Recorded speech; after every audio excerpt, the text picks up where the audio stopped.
Welcome, everyone. Good morning. We're happy that you're joining our LinkedIn Live today. I'm here with Chip Huth. My name is McKinley Otterson. I'm a creative producer at the Arbinger Institute, and Chip is a senior consultant for the Arbinger Institute. Before he joined Arbinger full-time, he worked in law enforcement for over 30 years and retired as an executive commander with the Kansas City, Missouri Police Department. Chip, thanks for being with us today. McKinley, it's great to see you this morning. You as well. Thank you. So a couple months ago, you did a webinar where we asked participants to submit leadership questions that they had, challenges that they face. And we received over 600 questions. So this webinar you did, you just barely started to touch the surface of the questions that were there. And today we want to work through a few more of those questions. So Amazing. So I want to start us off with a question that came to us in a few different forms. The question is this: how do I approach being a new leader and inheriting an existing team? Chip, walk us through your thoughts with that. Yeah, so I would say in a word, tentatively. I think you have to make it known that you plan to spend some time kind of observing the operation, meeting with individual team members, kind of see how things are going before you're going to rush in and make any changes. There's only two things people don't like: the way things are and change. And you have to honor that, right? That idea. So I think you come in, putting their minds at ease a little bit. People are going to resist it naturally. You want to ease them into it. And so they know changes are coming. You're a new team member, you're a new team leader. They know some changes are coming. So when you're chatting with team members, ask them what practices that should be stopped, started, or continued. What's working? What are some things that need to be done, maybe haven't been done in the past? And then look for patterns in their answers. Some of the answers will be subjective, but you're looking for patterns, things you can actually act on. And then I think what ends up happening in a lot of these teams is you're coming into a new team. They've either got practices that deviate from the policy or policies that are just antiquated and no longer represent the best practices. And so for a new team leader, one of your jobs is to reconcile those things. So sometimes the policy needs to be adapted because there's a better practice out there that makes more sense and is more relevant to the current complexity. And sometimes the behavior of the team needs to be bounded so that it aligns back with the policy. But there's got to be that alignment there. It's one of the most important things a new leader can do for a team to help them go right. So no misalignment. It's going to take time also to build trust with the team. Trust is what's going to lubricate all these relationships between you and the team members and the other stakeholders. And there's no way to surge it. I can't rush in there and just really quick expect them to trust me. They're going to watch what I do much more than hear what I say. So I've just got to put in the work and be consistent and show up, in the most helpful way for them. That's important. The most important thing we could do, obviously, is see them as people. We've got to understand that they're all individuals that constitute this team.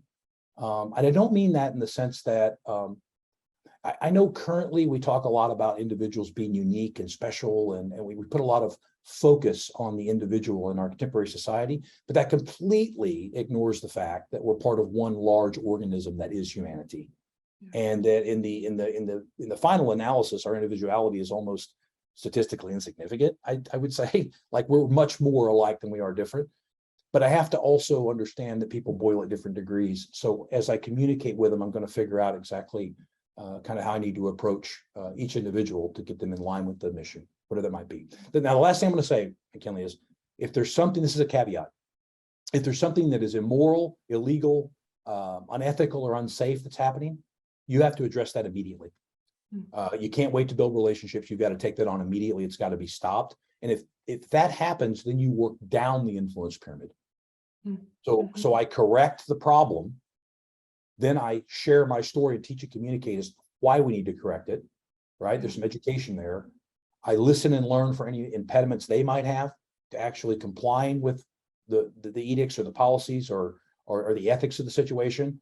And then I build the relationships in the context of that conversation and other conversations I'm going to have, all the while maintaining my view of these team members as people.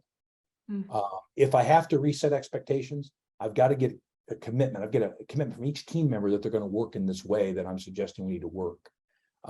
Assuming that the behavior has gone unaddressed in the past, which is often the case. I mean, oftentimes people aren't malicious. It's just that whatever standards were in place weren't properly encouraged and enforced by the previous leader or the previous leadership. Therefore, their deviant behavior became the standard. And if that's the case, I want to apologize on behalf of management. You know, they've been led astray. They've been taught to believe that, hey, gosh, this is the way we operate. So just a few ideas. Yeah. And Chip, I'm hearing you say that it's so important to talk to your team members because they have been part of that environment before. And that is one of the ways that you can build trust as a leader, is showing that I really care about what your experience has been here. Yeah, 100%. I mean, you can't lead what you don't love. Mm. And by love, I mean the strong desire to see them suffer less. Mm. You know, I mean, they're going to suffer some because we're human beings and there's a lot of the world and a little bit of us. We're going to bump up against it, get scratched up. But I don't want them to suffer foolishly because of a lack of guidance on my part or because they don't feel seen by me as a leader. So that's a really potent point you make there, McKinley. Mm. So I have a follow-up question that was submitted to us that's similar to this question, but a slightly different avenue. And it's, is it ever necessary to clean house when taking over an underperforming team? What if you get a new team, Chip, and they're not performing to what you think they should be performing? Should you just get rid of all of them and get new people, or how do you navigate that? Yeah, well, my answer to that question would be hardly, if ever. There are sometimes contexts in which there might be a little house clean in order if things have gotten to the point where there's been a pattern of unethical behavior that has become so woven into the team culture. There could be criminal issues, right? If those are if that's the case, yeah. But mostly, when I hear people say, "Hey, you got to go in and be a hatchet person," right? I mean, that's generally a cop out on the part of management. If I see a team of underperforming people that aren't doing their best, my attention immediately goes to the leader. You know, it's extraordinarily probable that what's happening there is that the team is suffering from poor leadership. They just lack guidance. You know, and you could be a leader with an inward mindset, you know, a mindset that is totally self-focused. And if you've got a high-performing team, you can get some results for a while. You know, in the immediate future, you could get some results. But when you're doing it, you're sacrificing the ability of the team to produce long-term results. And so that inward mindset on the part of the leader becomes contagious, like a virus that infects the whole team. And, you know, you end up sacrificing the long-term sustainability of the team for those short-term wins that you get by kind of closed distance and applying force, that self-focus the leader has. This has been my experience. Again, this is just me. You know, I don't know what the experiences are of the people that are joining us today, but my experience with underperforming teams is that they're generally just chock full of potential. But the inward mindset, that collective inward mindset, it acts like a cap that prevents all of that creativity and collaborative energy from surfacing.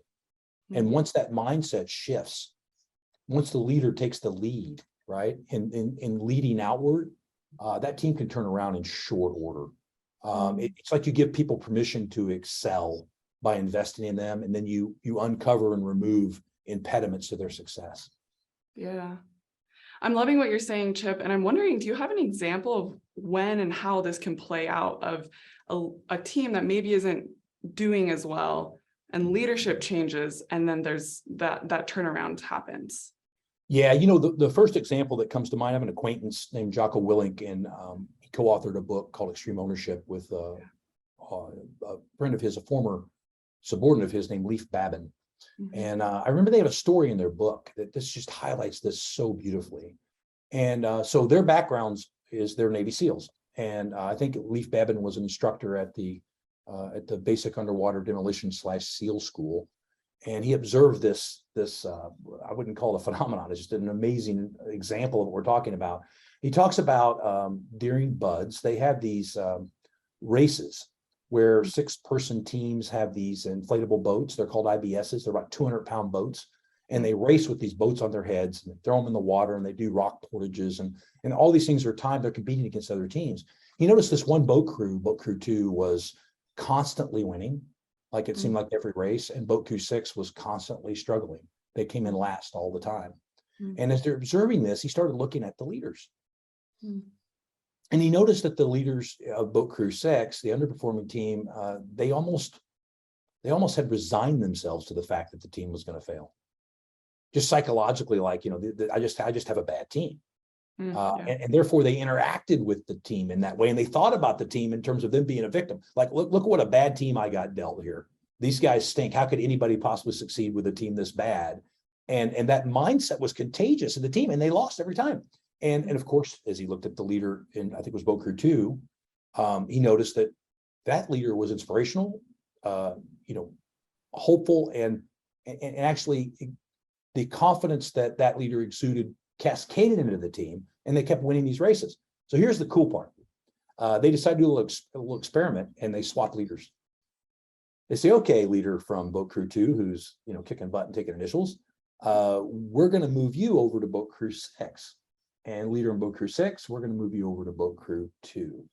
And what happens is, Boat Crew 2, full of high-performing individuals, they still won some races, right? But they started losing more often. And Boat Crew 6, with this leader from Boat Crew 2, became the crew that won the most races. The only thing that changed in the context of that story was the leader. I mean, how can you see? And that seems analogous. Like people say, well, that's anecdotal, right? Look for this pattern. I'm telling you that this is everywhere. Chip, thank you. I would say this though, McKinley, when it comes to removing team members, I've got to say this. If you have a truly toxic team member, your objective assessment, person to person, determines that this is a toxic person, which that happens in a team. You have to remove them, and in short order. I was an extreme coward. Years back, I had a toxic team member. It took me 2 years to invite them to leave the team. It should have took me 2 months. And the reason that it took me so long is because I was only focused about how it made me look as a leader if I couldn't turn this person around. I completely objectified them as a means to an end, and I let them poison the team while I sat back worried about myself and thinking it was my job to rescue every team member, right? And from themselves, and completely ignoring this person's agency. And it was so horrible, right? The team suffered so much, and I lost credibility, and morale suffered. I should have removed that person much sooner, because they demonstrated they had no desire to work as a collaborative member of the team. And the analogy I like to use is, if you think about a 50-gallon fish tank full of the purest, clearest water you can find, if you take one eyedropper full of raw sewage and put a drop in that fish tank, watch what it does to that water. Yeah. So a leader has to be a good steward of the team. And if you've got toxicity in the team, you do have to root it out. But I always say you got to have clean hands to do that type of surgery. So I want to look here first, right? Am I showing up in the most helpful way? I don't know if that's helpful. Yeah. Chip, and I think this is a stuck place for a lot of people, is they think that they're actually thinking about that person by not asking them to leave the team. So, and you mentioned this a little bit, but talk to us a little bit more about why that isn't the case, why that actually was focused solely on you, Chip, and not that team member or your team as a whole. Yeah, listen, so I'm going to try to be brief with this, but the question you ask is actually, there's multiple dimensions to that. But I will say this: leadership is about helping people develop and grow. That is the number one responsibility of a leader. If you're not helping people develop and grow, then whatever you're doing cannot be called leadership. And that's a tough pill to swallow. And there are many reasons why that's the number one goal of a leader. Well, look, one of the ways in which people grow is that they experience the natural consequences, both positive and negative, of their decisions. And if I, as a leader, am serving as a proxy for those consequences by either indulging or attacking, right, then they can experience those natural consequences, and there is no growth. Therefore, I fail. It's on that team member to perform. It's on that team member to improve. It's on that team member to sustain. I don't fail if that team member fails to do those things. I only fail if I do not create the opportunity for them to do those things. And so what I was doing by limping that person along, right, that was an ego trip for me. Look, I'm this person who has rescued this entire team, but we didn't lose a person in this really tough transition. Well, that's a reflection of my brilliance as a leader, right? No, it's a reflection. It's a reflection of my cowardice. People think, the opposite of fear is courage, right? But as my friend Gus Lee says, fear is just an emotion courage overcomes. The opposite of courage is indifference. I simply don't care enough to do the right thing. And the fact of the matter is, if I don't see people as people, which I wasn't at the time, I was seeing them as objects, then I don't have the care and concern necessary for me to operationalize that courage. Yeah. Chip, thank you. So we had loads of questions coming in about communication and how, for me as a leader, how do I communicate effectively? Share your thoughts with us on that. Yeah, I'm not a communication expert, McKinley, by any means. You know, I know there's a lot of styles of communications out there. There's volumes of literature that have been written about communication systems, techniques, and tactics. The style that I will deploy or employ in a certain conversation depends on the context. So if I'm coming to do a death notification, let's say I'm coming to someone's door to tell them that a family member died in a car wreck. The style of communication I'm going to use is going to be different than if I'm addressing a team member who's engaged in minor misconduct, as an example. So the context informs the style. The objective drives the tactics, if you will. It's an important skill. I mean, you shouldn't overlook it. But successful communication, in my experience, it's about much more than saying the right thing in the right way at the right time. Effective communication is predicated on a proper view of others. Right? So if I'm hostile towards someone, or I have contempt for them, will my hostility and contempt disappear because I'm polite and scripted? You know, I mean, that's rhetorical, right? No, they're gonna sense it. If I'm harboring these blaming emotions, what I'm going to do is communicate my insecurity in the context of that conversation. And other people are perfectly equipped, from an evolutionary perspective, perhaps, to detect it, independent of what I'm saying. I could be anyone who's ever experienced an insincere compliment gets this. The words are perfect, but the insincerity just bleeds out and infects and corrupts the entire conversation. My communication will be tainted with my perception of the other person. So to effectively communicate, it's only possible when I've mitigated my tendency to harbor these sort of blaming feelings toward another person. Why is that? Well, it's because people don't respond to what I'm saying as much as they respond to how they're feeling seen by me while I'm saying it. And the most effective communicators I know, they aren't successful because they say the perfect thing or they employ one particular style or technique. The genuine source of their effectiveness, in my experience, is their complete and utter authenticity. Chip, I love that. And I'm wondering if you have an example of when this has come into practice in your personal life, in your professional life, of where you did this or where somebody communicated with you in either way, where the words were right, how they were seeing you wasn't, or vice versa, where they really saw you and maybe they weren't the most articulate communicator, but you really were able to get their message.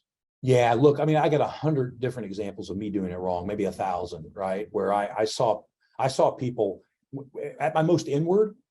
I see people as like they're pieces on a chessboard, right? And the only difference is there's subtle differences in how they can move and be manipulated based on the rules, or it would be their skills in that case that bound those movements. But they're not people, not in the full sense of the word. And so when I communicate to them using all the best tactics, right? Ask, tell, make, you know, all the things that have been taught us: be respectful, communicate collegially, relate respectfully, repeat the last thing they said, all of those techniques that are out there, right? It doesn't matter. My effectiveness was completely undermined every time because they're just looking at me like they had this innate sense that I was not seeing them, that I was not fully accepting of their humanity, right? Now, flip that around. The people that have helped me the most that I've seen communicate with this sincerity, this authenticity, honestly, this is so counterintuitive, McKinley. They just listen. Like they ask these open-ended questions and they just listen to me. And as they're giving me this space to kind of explore my own thoughts in the context of these answers I'm giving, I mean, I'll find myself correcting myself, like, well, hold on a minute, that's not exactly what I meant. Let me step back and reset there. And they just listen. It's like tactical patience. And whenever this has been done, and by the way, I don't embarrass you, but you've done this for me, you know, in the context of our friendship. Like, I can't tell you how many times that I've been talking to you and you've stepped back and just gave me this space to explore my thinking, and you kind of go deeper, you know, you encourage me to go deeper. That's the best form of communicating I've ever seen. And I think some of that can be taught, but really at the end of the day, I go back to my initial statement. It's all predicated on my ability or your ability, in the case of my example, to really see the person as a person and to value their humanity. Yeah. Chip, I'm thinking of an interview you and I did with someone in law enforcement a few weeks ago, and something he said is coming to mind, where he said leadership is just listening. And that's what I'm hearing you say as well, right? Is having the courage to let your team members show up, work through their things, like you said earlier. It's helping them grow and develop. It's offering them that opportunity to grow and develop. You can't control if they do or not, but you can provide that space for them.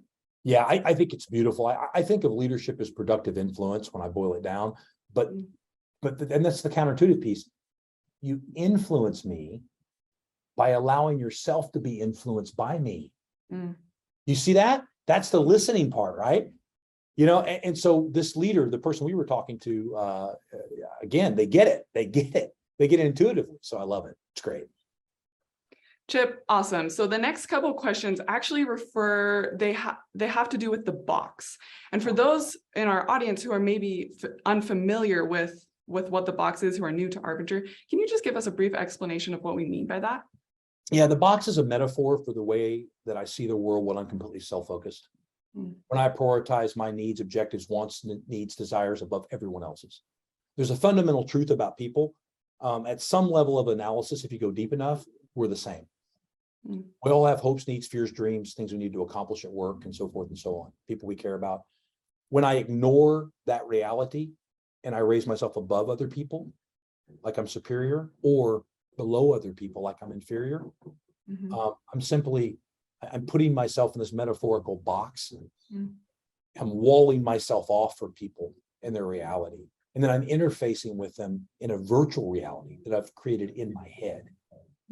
So they're no longer people, they're just cardboard cutouts of people, right? They're two-dimensional representations of people, low resolution images. I've literally changed my reality. Remember, we don't see the world as it is, we see the world as we are. So being in the box, it corrupts my experience of other people. And it cuts me off from their reality, if you will, right? So that's what needs to be in the box. It's a metaphor. It's an easy way to understand. There's me out of the box where I'm free to interface, and there's me in the box where the walls of that box are corrupting my perceptions, judgments, and experiences of other people. Yeah. So with that in mind, a stuck place for people often is, well, what if I'm trying to protect myself? What if have a leadership dynamic where I'm trying to protect myself in this situation? So the question is it ever okay to be in the box for self-protection? And when you and I were talking about this, you actually reworded this question in a way that I think is super useful for framing. Can you share with us what that rewording was? Yeah, actually, one of my coaches, Jim, actually taught this to me years ago, right? Because this question comes up so often, and it's just a reframing of the question. So let's ask the question. So the question is it ever okay to be in the box for self-protection? If you reword that question, here's the question, right? Is it ever okay to see people as objects? Is it ever okay to navigate a virtual reality that only exists in my head? I mean, when am I in the best position to protect myself? When I'm seeing things as they are, or when I'm seeing things in this corrupted way, in this way that I've manipulated? I've obscured the reality of others. I'm literally, it's like putting on a pair of virtual reality goggles and interfacing with the world. That's the question. That's the real question. And again, I get it why people might think, well, gosh, if I'm self-focused and closed off, I'm more likely to be safe. But the truth is, no, I'm not, because I can't actually see people. And my judgments of what they're doing, they're corrupted as well. I can't make decisions based on what's actually happening. I can protect myself with an outward mindset much more effectively because I see people. I'm alive to their reality. I'm making decisions that are relevant. And so that's big. And the other thing is that with an inward mindset, where I'm seeing people, I'm in the box, if you will, I'm seeing people as objects. My self-focus actually closes my aperture. So I can't, it limits the available options that I have. I can't even think of things that I can think of outside the box that might help me be or feel more secure and safe. With outward mindset, I see the situation clearly. I can set boundaries. I can draw hard lines where necessary. I can't think, McKinley, of a single circumstance in which we're better off objectifying others. And I've spent 13 years thinking about that. Yeah. And your background in law enforcement, if there was a situation that it was safer for you to be in the box, you would have figured that out by now. I'm telling you, most of the law enforcement officers I've seen injured and killed, as I've reviewed thousands of hours of in-car and body cam video, most of those situations were predicated by the officer simply lowering their guard or overreacting based on a corrupted perception of the individual. You know, they might think something like, well, this person's wearing a suit, they're not going to hurt me. And then that person pulls a weapon and assaults them. And as you interview the officers that survived these attacks, oh my, they're quite, I mean, these are powerful interviews, right? They say things like, well, that was a 16-year-old young man. I didn't think he was a threat. That was a homeless person.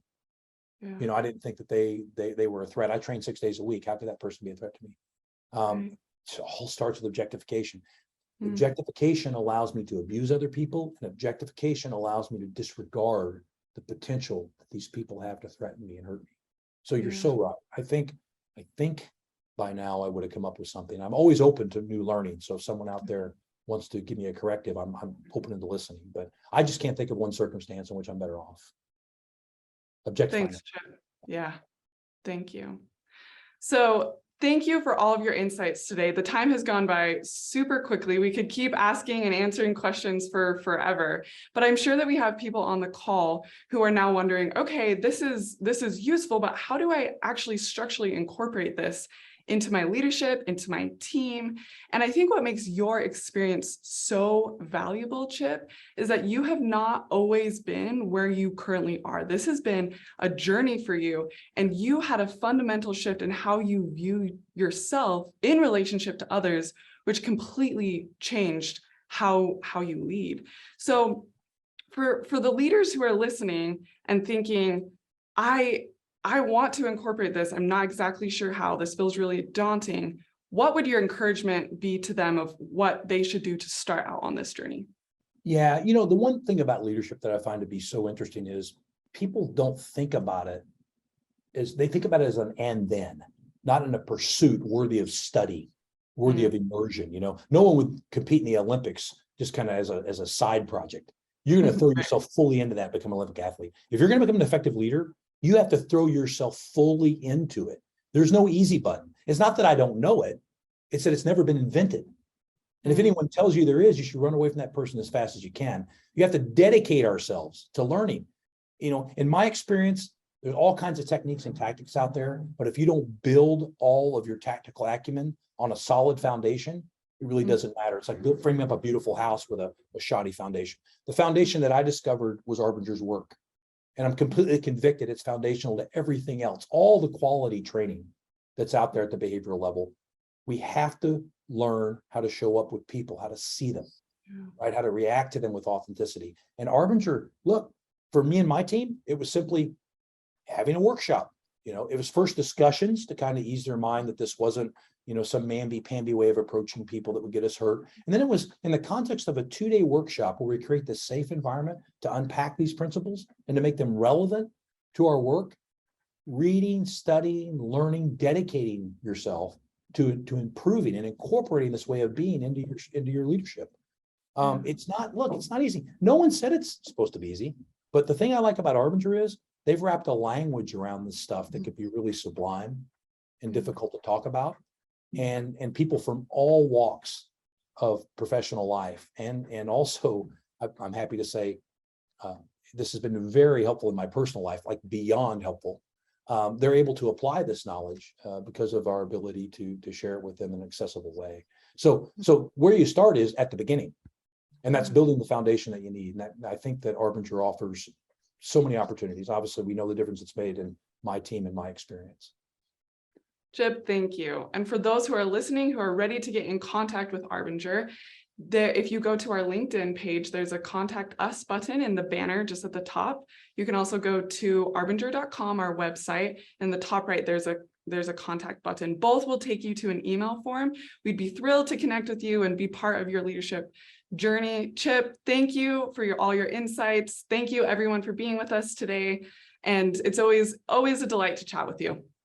Yeah, I can't believe I get paid to talk to you, McKinley. So I very much look forward to our next chat, and just so great seeing you.